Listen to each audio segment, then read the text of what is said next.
Hello, I'm Miss Rutherford and I am one of the teachers from the English department who deliver the English Literature A-Level at Llanwern High School. I'm going to talk you through what to expect from this A-Level at our school. So starting off with a quick overview, the course is split into 2 years. We start with the AS level and then move on to the A2 level. In order to do the A2, you must do the AS level for English.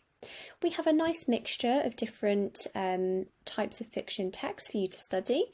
So we have a nice mixture of prose text, drama and poetry as well across the 2 years. So I'm going to talk you through the different parts of the course broken down into its different sections. So starting with your AS level, this is what you can expect to do. It's broken into 2 units. Unit 1, you will read a piece of prose fiction from pre-1900.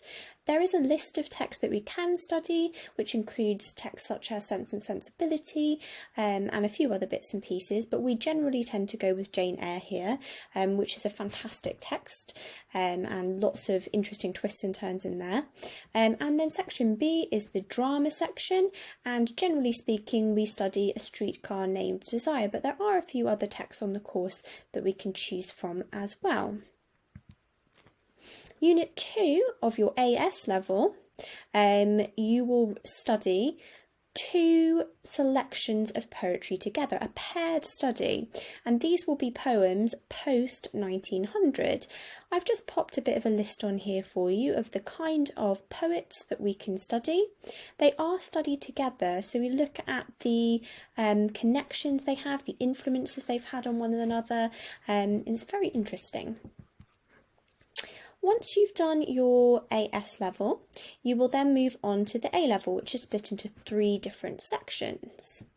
Unit 3 is poetry as well, and this one is from pre-1900, and you can see a selection there on the screen of different poets and texts that we study for this, and there's also some unseen poetry as well. Unit 4 is Shakespeare, and we have again another selection of texts that we can study. We tend to go with King Lear because it's a really exciting text full of action, betrayal and all the wonderful things that Shakespeare offers us, but there is a good selection that we can choose from.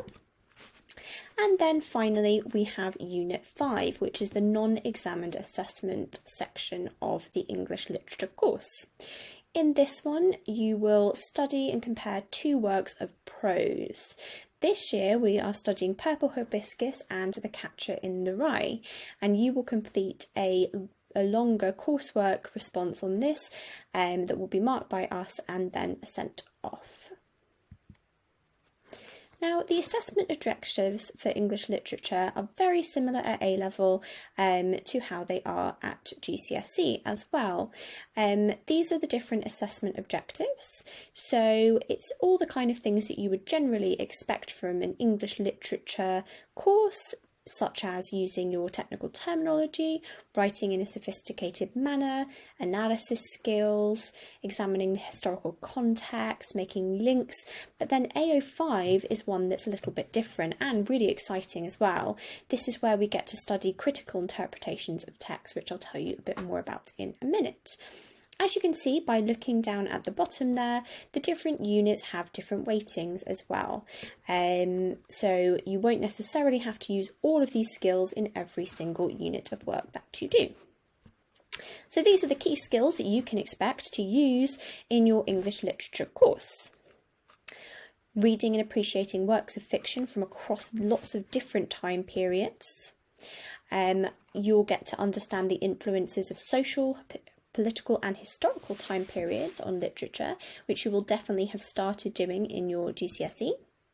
You'll learn about critical theories and lenses, how to read a text with a particular kind of perspective and point of view, which is a really interesting part of the course. So some examples on here for you, which isn't exclusive. You might look at a text with a feminist kind of perspective, post-colonialist, Marxism, just to name a few.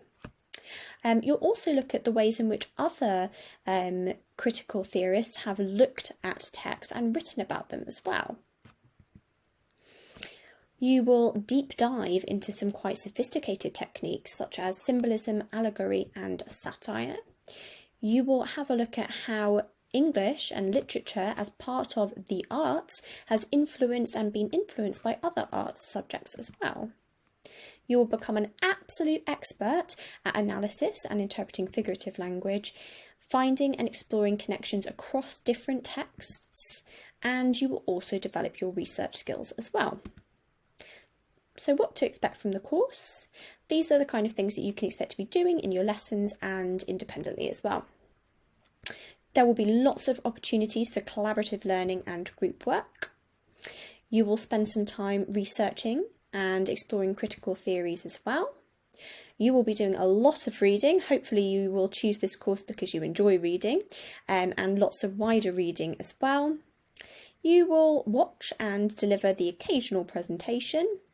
There will be lots of independent study, annotation and preparation for lessons, and lots of discussion within lessons and challenging the interpretations of others. So finally, just to finish off, some ideas about where English literature could take you in the future. So this is just a short selection of avenues that English literature could open up for you in the future here. We have things such as editorial work, journalism, private tutoring, proofreading, becoming a writer yourself, working on web content, teaching, becoming a librarian, advertisement, travel and tourism, and also law as well. English literature is a very well respected A-level, it's a very sophisticated A-level, and it's well regarded by universities, colleges and employers alike. So it should open up a lot of different avenues for you. Hopefully this has been useful for you and interesting, and we look forward to seeing you on the course hopefully next year.